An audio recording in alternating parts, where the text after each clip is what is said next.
Hey guys, it's C. So today's video is going to be about the Fenty Beauty summer collection. I bought 2 of the killawatt foil highlighters and today we are going to create this look with the items that I bought. So let's go! The items that I bought are the killawatt foil highlighters in Sangria Sunset and Mimosa Sunrise, and also the killawatt foil highlighter in 7-Day Weekend and Poolside. Here are the swatches of the killawatt foil, and let me just add that these blend like a dream.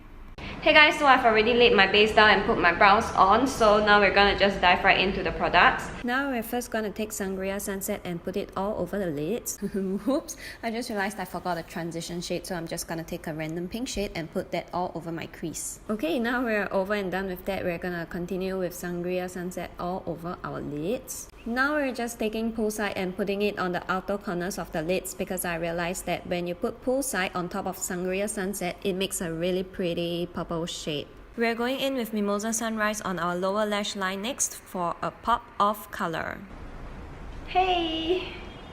So now we are left with blush and highlight, and for our blush, I'm gonna dip into Mimosa Sunrise and put it all over my cheeks. Finally, using 7-Day Weekend as our highlight, we are going to put it everywhere we want the light to hit, on the top of our cheekbones, brow bones, on the chin, and the bridge of our nose. Hey guys, so this is the completed look. I hope you like this look as much as I did creating it. If you like this look, please remember to give this video a thumbs up and subscribe if you are not already. Let me know down in the comments which your favorite item in the summer collection by Fenty Beauty is, because I would love to know, and I will see you in my next video. Bye!